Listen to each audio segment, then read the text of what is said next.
Welcome to People's Republic with Brian Griffith. We bring you news and analysis from the front lines of the global struggle for social and economic justice.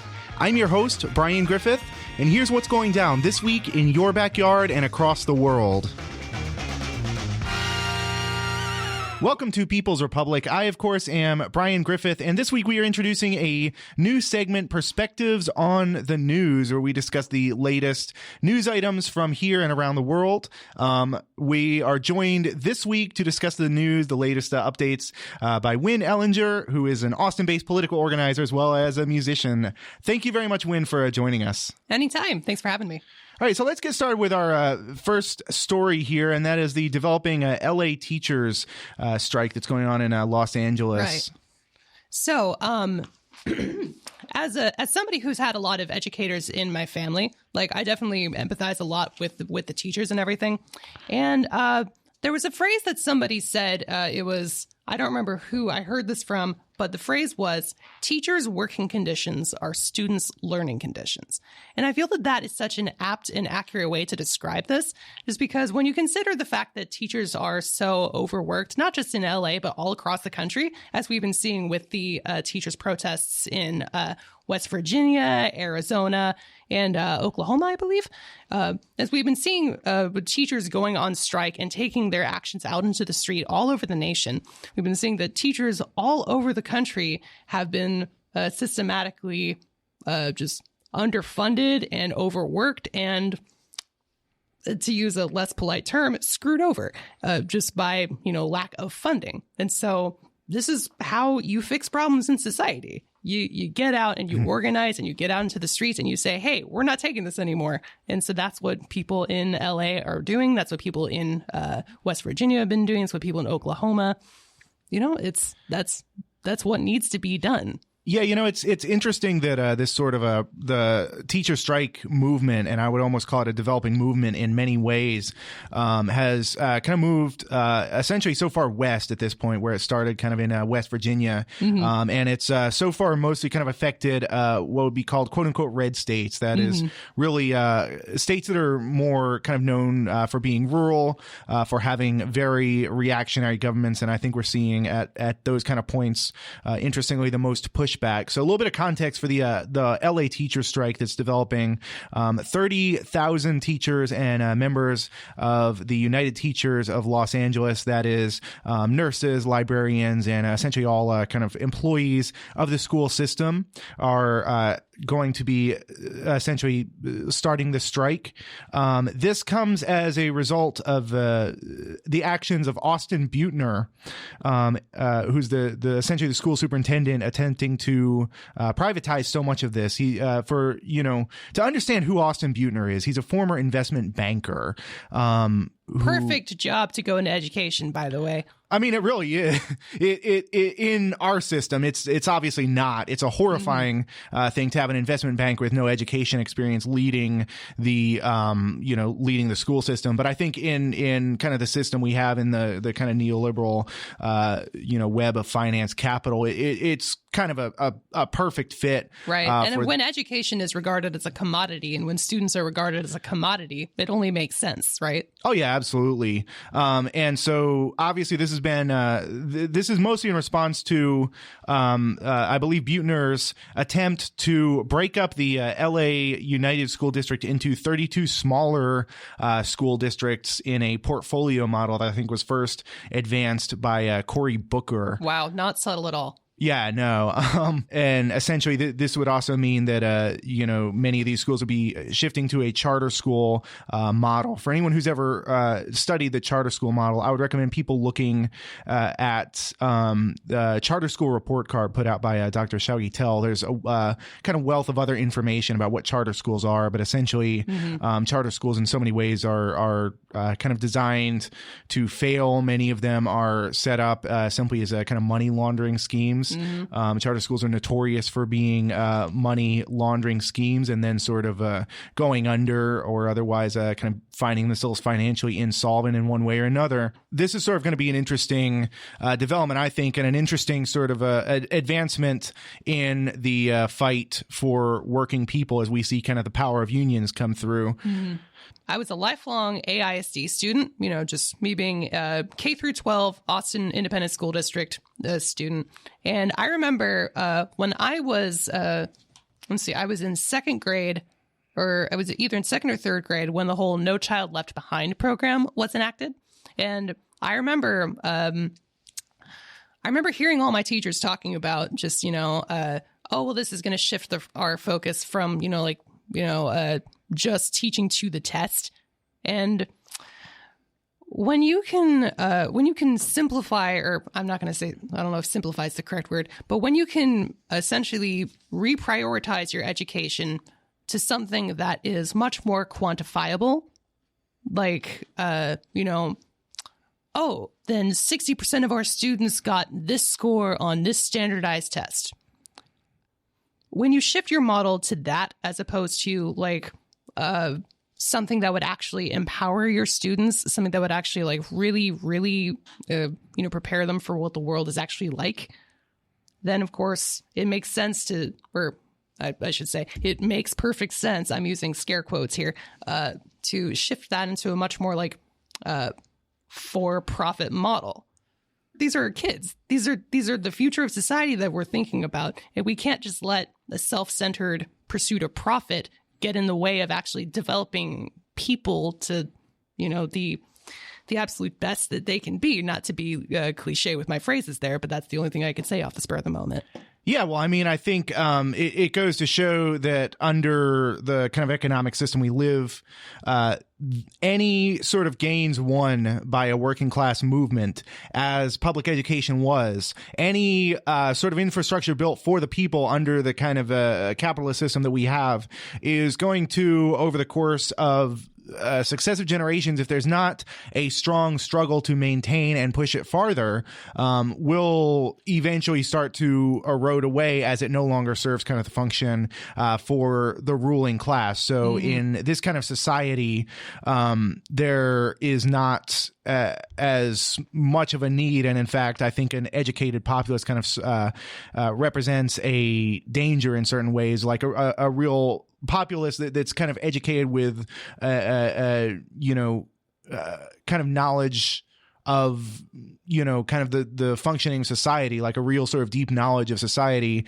represents kind of a real danger to people. Right. So what we're seeing and what we're seeing in many ways is a sort of natural deterioration of that. I think also I'd like to add to that that we have seen several kind of successive phases to the privatization of schools. So the kind of standardized tests that you alluded to, I think those really started to gain prominence in kind of the early 90s and mid 90s in certain parts of the country. I remember that was kind of a big initiative before the No Child Left Behind. George Bush kind of got a lot of those ideas from his younger brother, Jeb Bush, who implemented sort of a similar thing in Florida. Of course, that was lobbied for by major education companies that, whose entire business model is trying to force a new market where there is no market or societal need. So when you're a company such as, say, Pearson Education,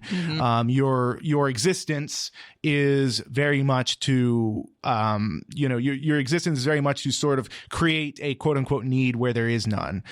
So that was kind of the first phase of this, where essentially these standardized tests, which are designed in so many ways to fail. We discussed this a little bit on our last episode featuring Paula Treach Cheney. You can go back and listen to a little bit of that at the end of that conversation with her.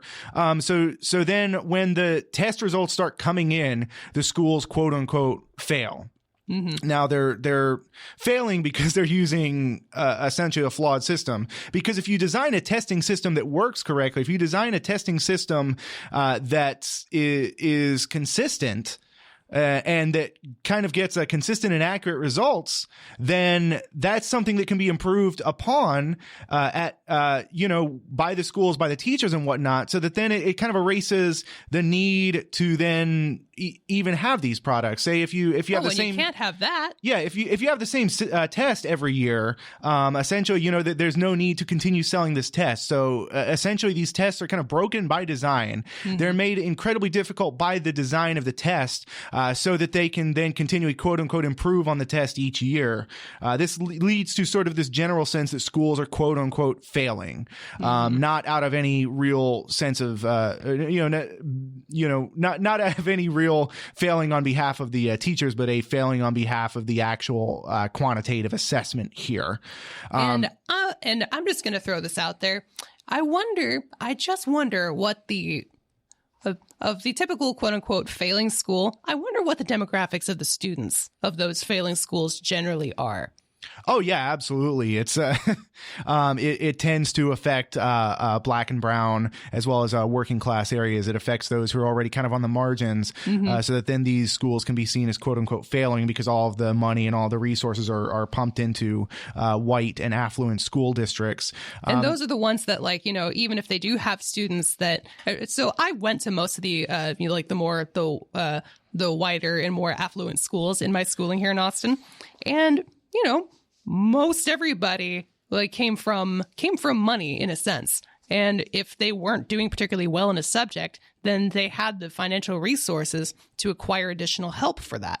And these are resources that are not available to quite a lot of people in this city and across this country and across the world. Yeah, absolutely. And so then as these schools quote unquote fail, then the funding gets pulled out of them, which creates sort of this kind of feedback loop. These schools then become quote unquote saved by the charter schools, the essentially for-profit operations that are run to essentially suck all of the money out of the school systems without providing any sort of gain for the students. God, what a racket. Yeah, charter schools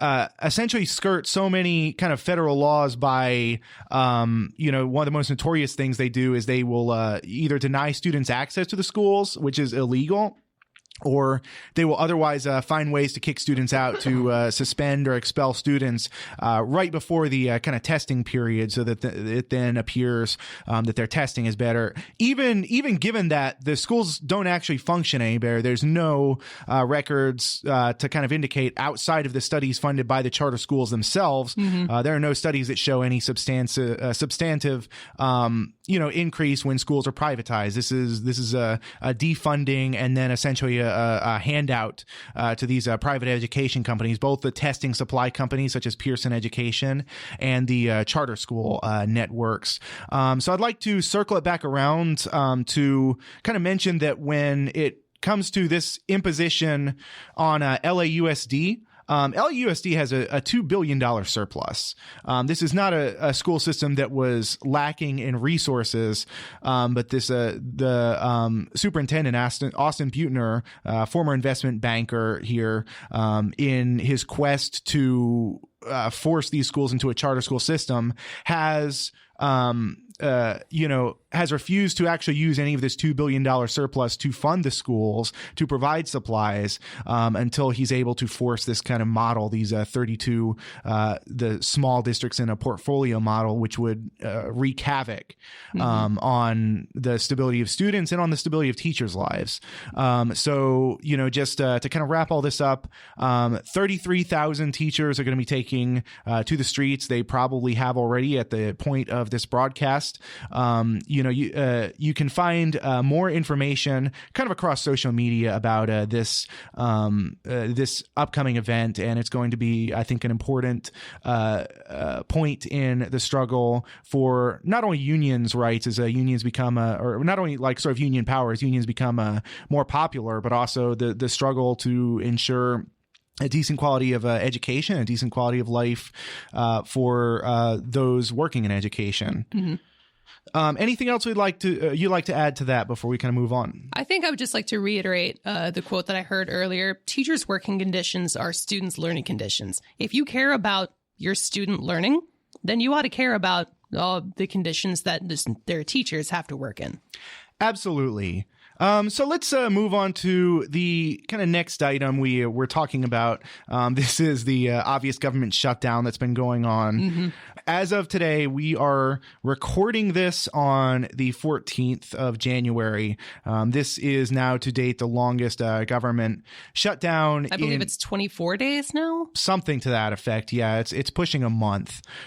So how has this affected? How has this affected kind of the country and the unfolding of kind of daily life for so many people? Right. So the most recent figure that I read was that there are just over 800,000 federal workers that are affected by this. And so they're going to be going, they're going to be furloughed and they're going to be like basically at home without pay. And I believe, let's see, I believe it was either today or yesterday when we're recording this that a lot of these federal workers like just missed their first paycheck as a result of this shutdown. And so like there are people that, excuse me. No worries. And so we have, these over 800,000 federal workers that are affected. And it's not just the people that are just like, like per hour or salaried federal workers. It's also, federal contractors who they're not even getting recompensated for the most part because of the shutdown. They're just being like, they're just essentially just screwed out of another month's pay.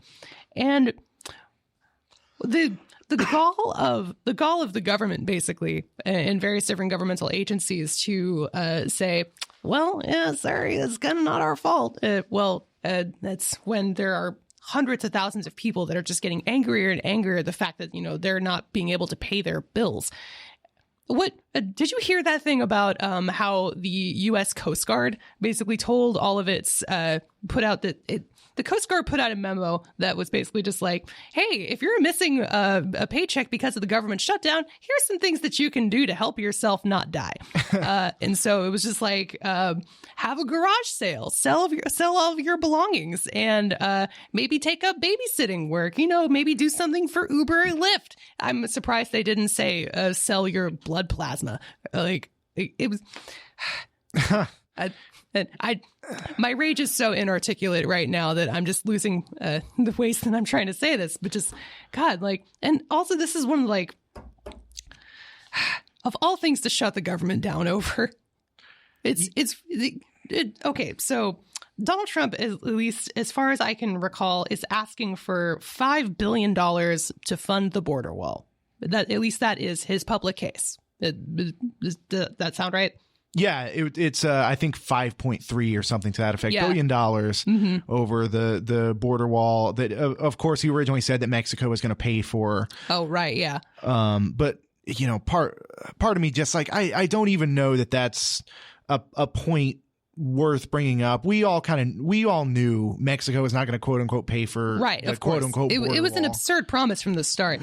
The $5 billion probably isn't even going to be enough for the wall, but and it's so disappointing that like this is where we've gotten to in our national discourse that now we're just thinking instead of should we build a wall or not, they're like, oh, how much money are we going to throw at it? And the other kind of point I'd like to really bring up on this is the essentially the kind of political theater that all of this represents. Right. So given the massive expenditures on things, the $5.3 billion, of course, is obviously not going to be enough to build a massive border wall across the entire U.S. border. Not a big, beautiful with Mexico. Wall. Not that it should be is the other thing, because here's what enrages me about this whole thing. Here's what really grinds my gears. We're gonna, we're taking some kind of rage, taking a page out of the rage book of kind of talk, right wing talk radio here. Not at all. Just kidding. Anyway, what really gets me about this is that the Democrats, the kind of just corporate, I don't want to call them spineless, but rather soulless, and absolute complete lack of principles. The corporate Democrats that represent Congress are essentially doing the same kind of political theater that Trump is. They believe in so many ways that they're going to score essentially political points for themselves in the next upcoming election, even as some 800,000 people are currently out of work, even as people who so many working families who normally rely on their tax refunds in order to pay off some of their debt, in order to pay off some of their bills that's necessary around this time of year, even as they go without that, even as so much of this country suffers under the government shutdown, which is affecting directly 800,000 people, but probably many millions if you were to kind of flesh that out. And the Democrats kind of thinking in this is to accept all of sort of the far right-wing premises of the quote-unquote need for border wall or border security. I want to read a quote from Chuck Schumer, who said, quote, "Make no mistake, Democrats and the president both want stronger border security. However, we sharply disagree with the president about the most effective way to do it," unquote. Wow. And so then one of the things that the Democrats have proposed is essentially a technological border wall.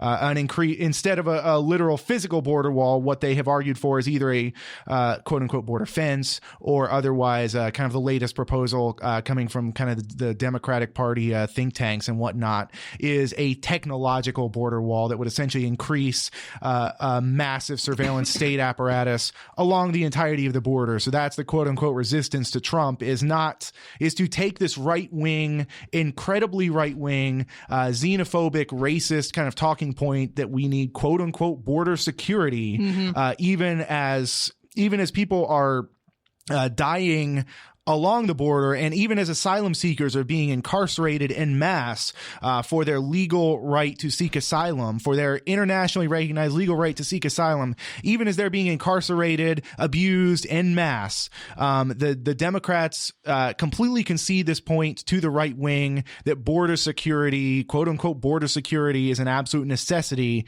and that therefore they would fund it, and that therefore that what they really want is a more effective, more efficient border security that, you know, really is able to extend into a mass surveillance state. And it's disgusting to me. All right. So we as the Democratic Party really believe that we need to have stronger border security. The wall isn't going to work, but you know what we need? We need to put those invisible fence things that you get for your dogs to make sure they don't run away from your house. Like, you know, we need to put that all along the border. That's about the level of discourse that we've gotten to. I mean, obviously I'm being incredibly facetious, but like, God, like, I share your frustration that the whole "we need border security" thing is just so widely accepted by this mainstream consensus. It's just it's ridiculous. It concedes the point, and to me, it's very much like living through the George W. Bush administration over again, where no matter what kind of the right wing talking point is, the Democratic Party response to that is always to concede the point to the Republicans, whatever the kind of made up need is, the quote unquote need for border security, the need to fight terrorism, whatnot, quote unquote fight terrorism. The Democratic Party is always willing to concede the point, and really what we see here is nothing, I think, but political theater. Right. I mean, yeah, I can't see that this being anything more than that. I mean, just like the way you said it earlier yourself, like, you know, while these over 800,000 federal workers are going without pay, and extend that to like many more millions that would be affected by like all the ripple effects that are, you know, being caused by all this. To treat this as like some kind of game that, you know, oh, this is going to get Hillary because she's obviously going to run again. This is going to get Hillary a few more points in the polls. Like, that's essentially what this is. Yeah. So if you're just tuning in, you're listening to People's Republic with Brian Griffith. People's Republic originates on 91.7 FM KOOP in Austin, and is also broadcast on WHIV 102.3 FM in New Orleans. We are also available as a podcast on SoundCloud, Spotify, Spreaker, Stitcher, all the places that podcasts are podded. We are speaking with Winn Ellinger, who's a political organizer and a musician, a cultural worker of many stripes here in Austin about kind of the latest news of the day. So we have a few more minutes. I'd like to dedicate a little bit of time to the latest in our in the news across the pond with Brexit, which you kind of brought to my attention. Yeah. All right. So I guess from one story of government dysfunction to another, from our own federal shutdown to Brexit. So Brexit, just to give a little bit of a recap, in 2016, the public in the UK voted by a somewhat narrow margin to leave the European Union. And so there have been a lot of people that will cover all the different effects of what that means for, the UK and the European and the world economy. But basically, so when we're recording this tomorrow, January 15th, so this will already have happened by the time this is being broadcast. But so the UK Parliament is set to vote on an agreement that Theresa May, the current Prime Minister, has worked out with the European Union. The UK Parliament is widely expected across and I've seen this reported in multiple news sources like CNN and the BBC, that they're widely expected to vote no on this plan and to vote no in a big margin. So obviously that's not going to be looking very good for Theresa May. And just to recap a few different developments that I've seen. So the government whip, Gareth Johnson, basically his job is just to make sure that people voted for Theresa May's Brexit deal. And he just straight up quit. Because he was just like, nah, I can't roll with this anymore. Because he was very pro-Brexit, and apparently the agreement left them, quote, too constrained to the European Union, end quote. And so the main opposition party, the Labour Party, who currently led by the more left-wing leader Jeremy Corbyn, they're saying that if May loses the vote on Tuesday, that will trigger a no-confidence vote, one of which that Theresa May has already survived, but she's not likely to survive another one. That will trigger a no-confidence vote, and that will try and force a general election, which the Labour Party is... Well, it'll depend on the polls that you're looking at, because things are obviously kind of in flux at the moment. But there's definitely a very good chance that the government could change hands from a Tory government, which is the government currently in power, to a Labour government. And so an additional fact is that Theresa May ruled out extending the Brexit process. So they have until March 29th to either negotiate a new deal with Brexit, or to just basically straight up leave with no deal, which could have pretty disastrous implications for the UK public when it comes to staying within the customs union, which I don't really think we have time to get into.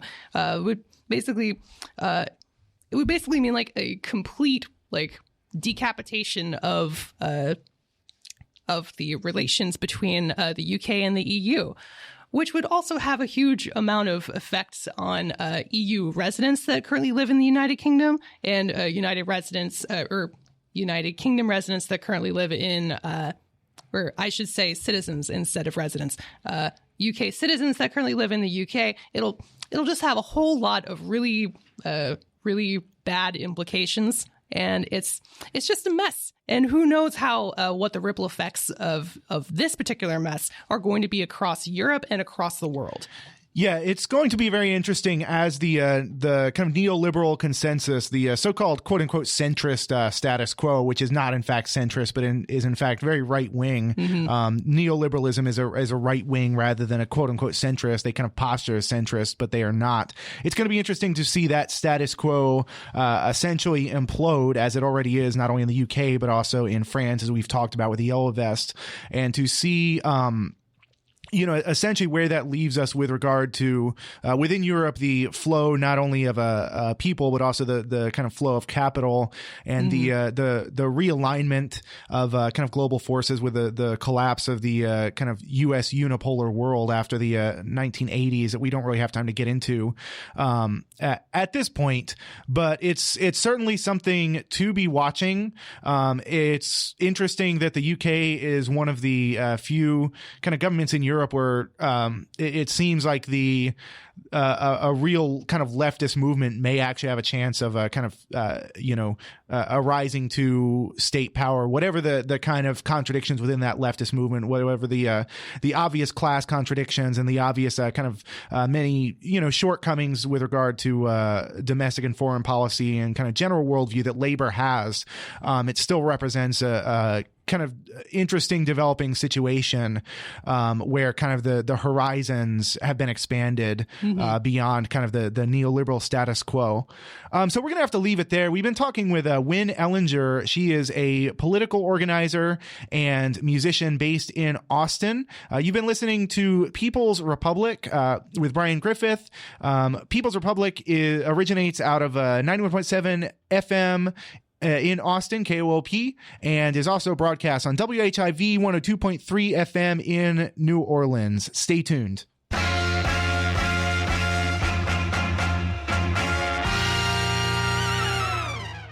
Welcome back to People's Republic with Brian Griffith. For our next segment, we are talking about all issues related to housing. That includes rentals, home ownership, and all of the economics driving trends in the housing market, as well as talking about various kind of solutions to the housing crises throughout the country and the world today. To talk about all this in a more digestible format than what I just described is going to be Maddie Detelich and Marina Roberts, who are the co-chairs of the Housing Committee of Austin DSA. Thank you both for coming on.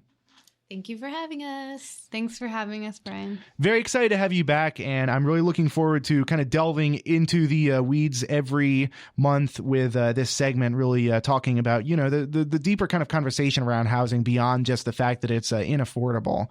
Let's look, for instance, at why it's inaffordable. Let's look at really what are the kind of economic and social factors driving this. So y'all brought two really interesting articles in for this first segment. I'd like to get into the first one. This is from the Washington Post. This is an article titled Eviction Filings and Code Complaints: What Happened When a Private Equity Firm Became One City's Biggest Homeowner. So can we get kind of a quick recap of what this article is all about and what the implications are?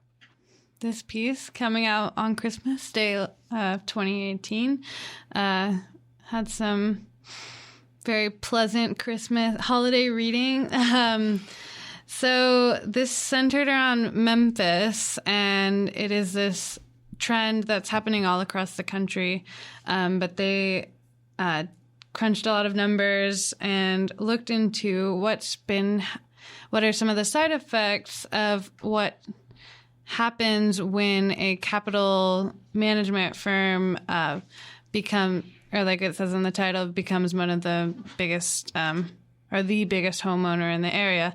So basically, after the 2008 financial crisis, lots of foreclosed homes on the market, big capital firms have been buying those homes up, and now they are renting them to people in various schemes. And it turns out, which doesn't shock us a ton probably, that these large capital management firms are very, very quick, much quicker than their counterparts to file for eviction, and also very, very slow to handle any kind of code violations. So yeah, they're racking up code violations and kicking people out of their homes, playing into just these larger trends of eviction and housing insecurity in our country. And I think this one's just really interesting since it is so deeply tied to the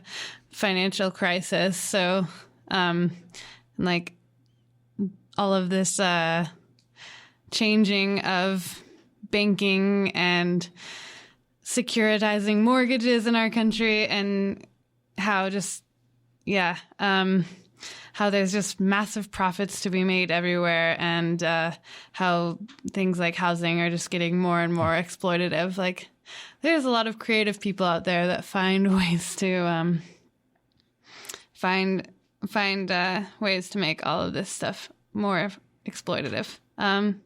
Yeah, Marina, did you want to add anything to that? Yeah, I think this is, sort of to answer your opening question, Brian, like this is kind of a good article in that it shows you how there's like one big factor, I think, driving the lack of affordability and how housing is becoming increasingly unaffordable, and that's the profit motive, right? So you've got this private equity company, which the function of a private equity firm is it takes a lot of money from a large number of wealthy investors, and then it does something with that money to make more money, It's a capital enterprise. And so this firm apparently decided to go into the landlord business. And whenever housing is something that is done for profit, you get into a situation where the quality of the housing is always something that's on the chopping block. That's something that can always be sacrificed in order to make greater and greater profits. And eviction is going to be something that you see more frequently because the moment that a family or a low-income renter or anyone, who has some kind of financial crisis like a medical emergency or an accident that they've gotten into or just a financially costly problem in their life, that person becomes less profitable and they need to be replaced quickly and efficiently from the perspective of the private equity firm. So I liked reading this because it kind of shows you a lot from the perspective of the tenants in these situations, when you're kind of going up against a really aggressive eviction-happy landlord. I think it's really important for people to consider the position of a low-income renter in that situation.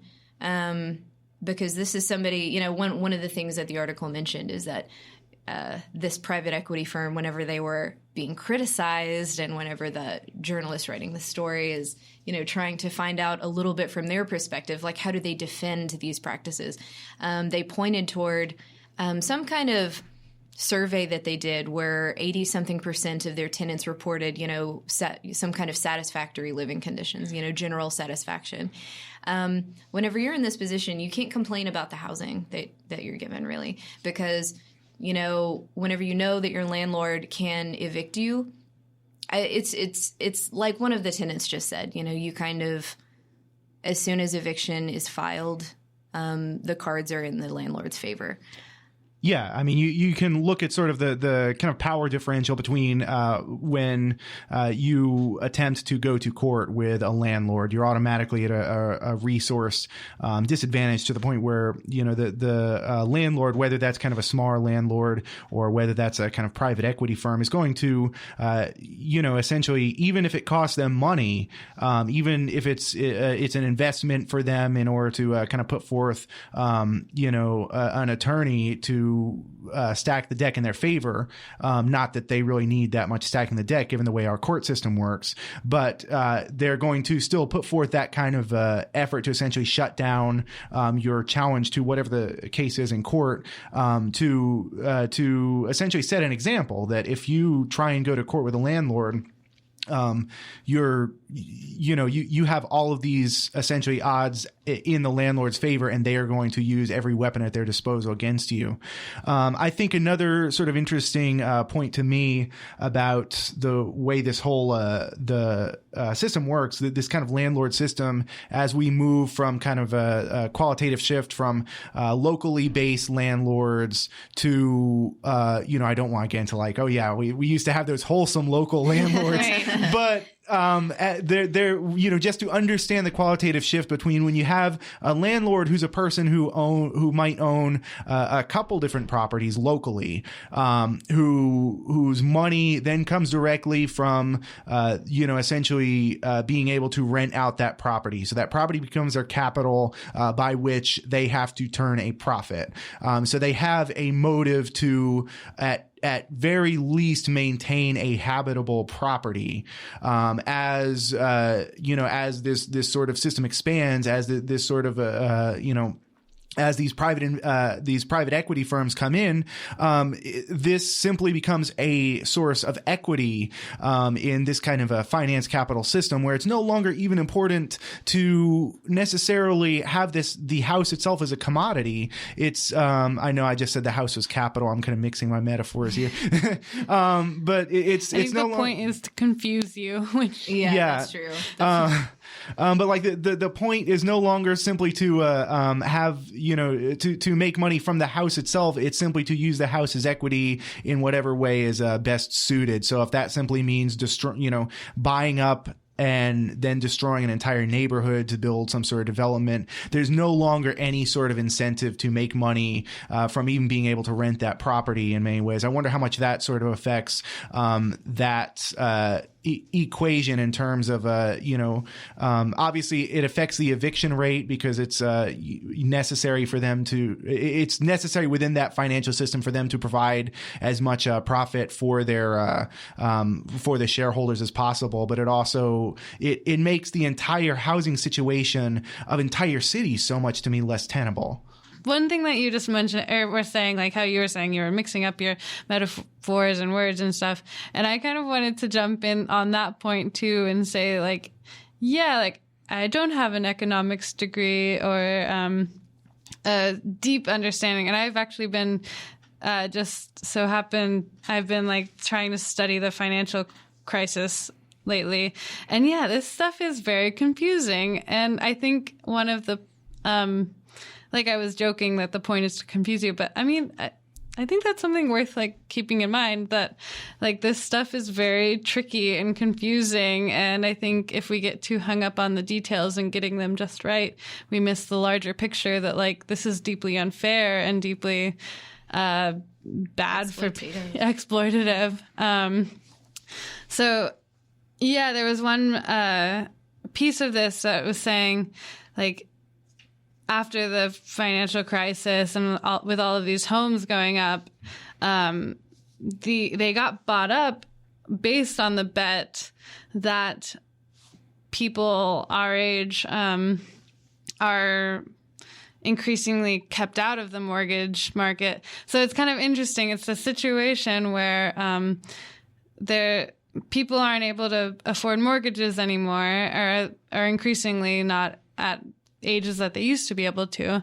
So companies are making a bet that there'll be more renters. And so they're buying up these properties, which then in turn makes housing more expensive to buy. And it's this insane cycle. Yeah, it's a self-fulfilling prophecy. Mm-hmm. When you sort of speculate and you hedge your bet on the kind of belief that most of the U.S. is going to move to a renter model, as sort of the ability for kind of the average working person, especially black and brown working people, but just generally the average working person is no longer even making enough money to be able to acquire a decent kind of loan, or that sustainable loan, where essentially they can look at that and realize that most of us do not have the kind of money and will not have the kind of long-term sustainable income in order for us to be able to afford home ownership.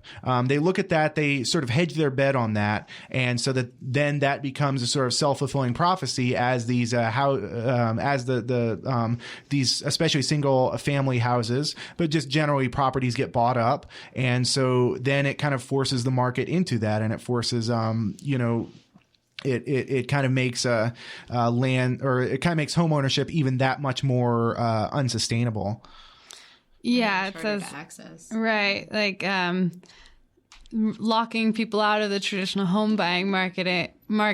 This former executive is even admitting that he believes their company is helping to create a permanent rental class, which is just, wow, what a great business model! Like really creating a captive market there. Yeah, I've been paying attention to this kind of news. Yeah, so 2008, now we're in our 11th year since the financial crisis, and you've been hearing more and more stories about these kind of exploitative housing schemes. Like you've got this. I think we probably, or I don't know if you guys caught this year when it got revealed that Sean Hannity is one of the largest owners of all of these.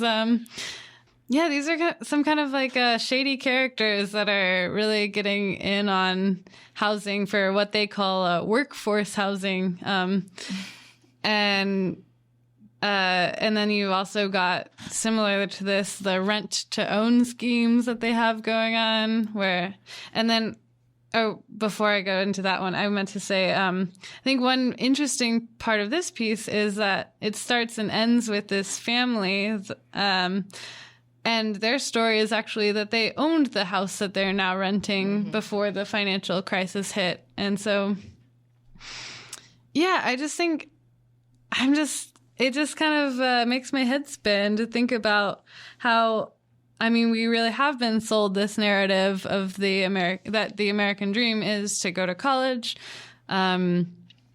graduate, get a job, and then by the time you get like your first stable job, you're able to put down the down payment and get a mortgage going, and then you're set. You're done skis. You're like in it, and it's just really interesting to me that we have almost this like shell, this skeleton that's able to survive long past the actual substance is gone. Like, so you can still maintain this facade and people will still be willing to inhabit that home that they thought was theirs. And like the whole point of that is that it's acquiring equity, but people are so willing to like cling. I mean, I'm not trying to blame the people, but like that our society is so set up to enforce this idea that you're willing to like shift it in a way that it's not even functionally the same at all. It's not providing that same kind of benefit. It's literally just a roof of your head. But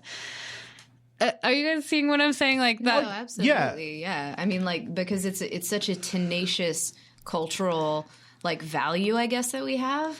That, you know, like you said, the American dream and this cultural thing that we theoretically anyway all share.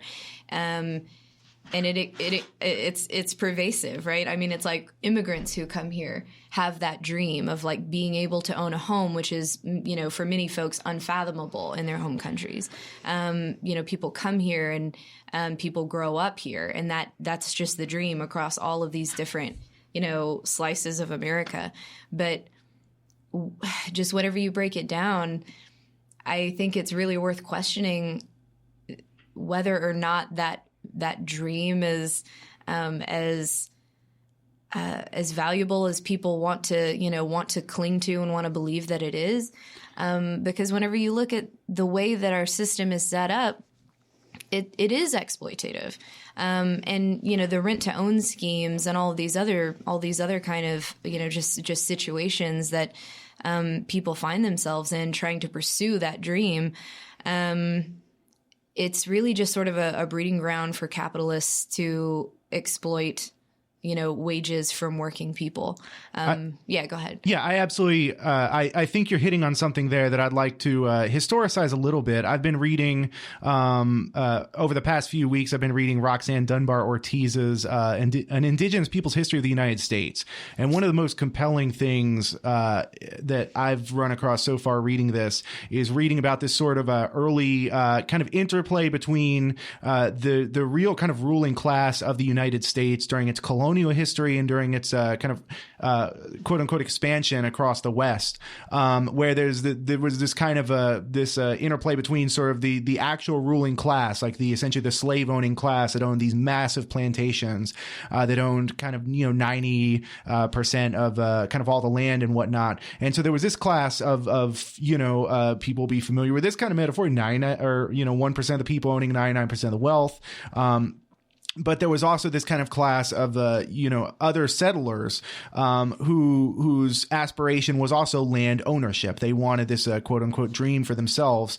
So their kind of goal was always to be squatting essentially on indigenous land, wherever sort of the border of the U.S. was. Essentially, within this kind of capitalist system, the large slave owning capitalist class would be able to essentially push out the more kind of impoverished or the land poor settlers essentially off of the land to the margins, so that then these settlers would then go and squat on whatever the next indigenous territory was, make kind of a violent claim for that land, and essentially, that led to this sort of expansion. It never really led to the enrichment of this kind of violent settler class that acted as sort of the shock troops for this settler colonialism. It never really led to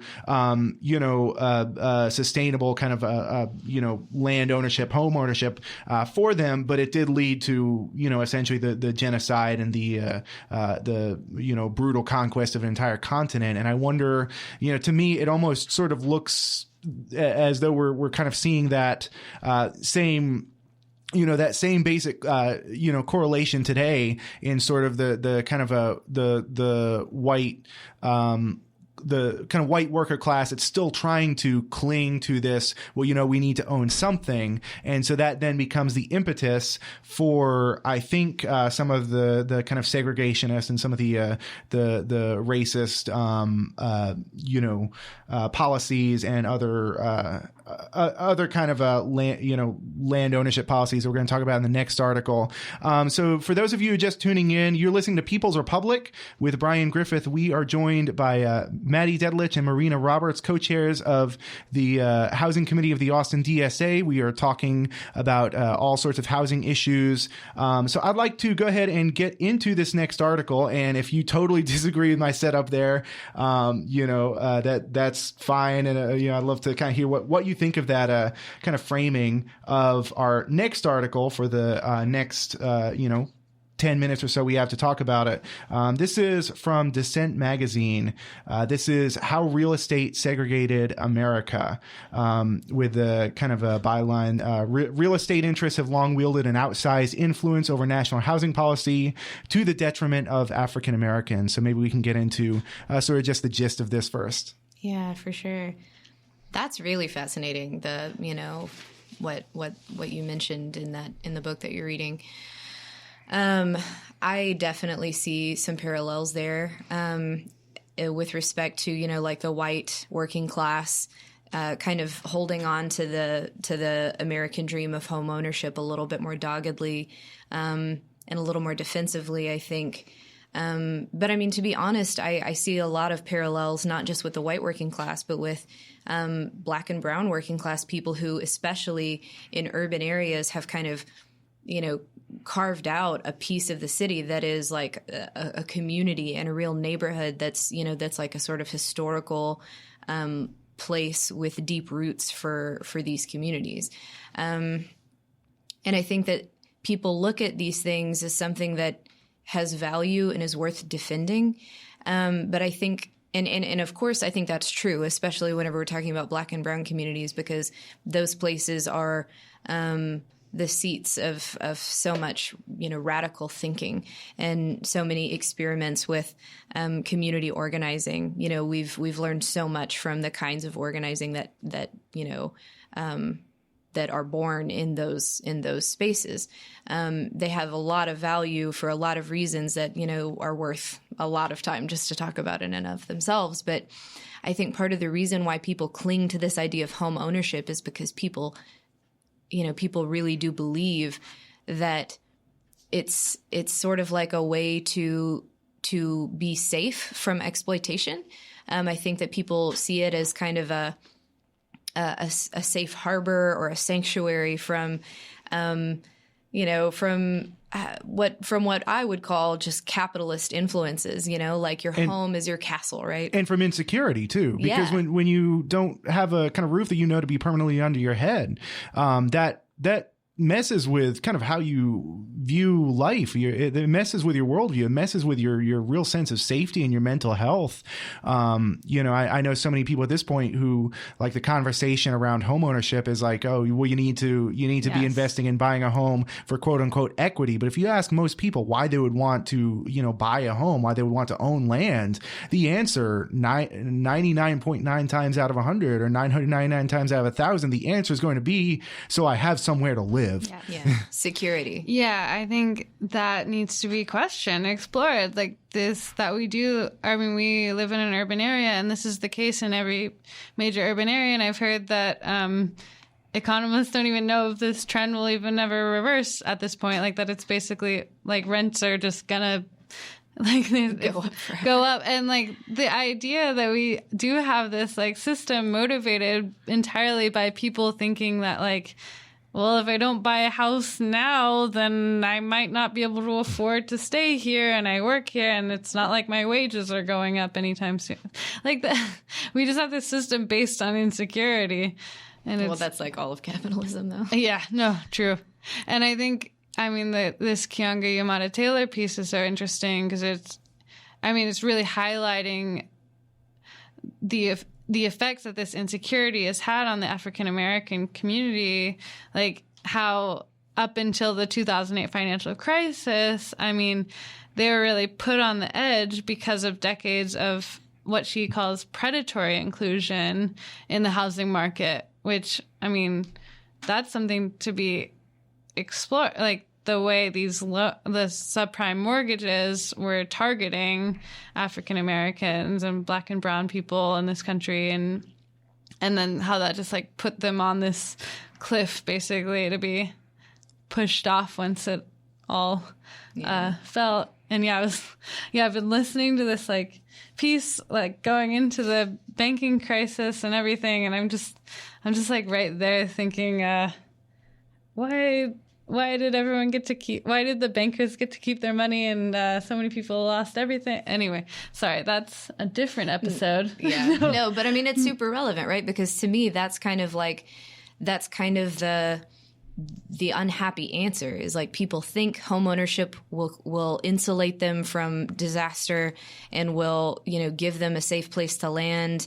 But the reality is capitalists still own everything. You can own a home on paper, but gentrification or foreclosure or, any number of these other influences, which are basically mechanisms for capitalists to take things back from you, those things still apply.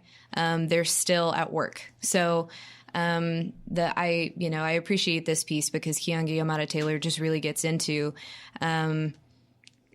the reality of how real estate and banking, these industries that have deeply racist histories and legacies in America, basically kind of inherited the responsibility of creating affordable housing in America and position themselves brilliantly, to predate on Black community members who are desperate for housing because of decades of exclusion from the housing market.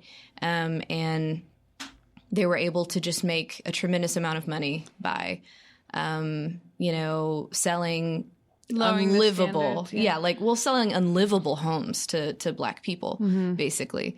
And then evicting them or waiting on them to leave because the conditions were so bad. And then, taking the house back and selling it to another person.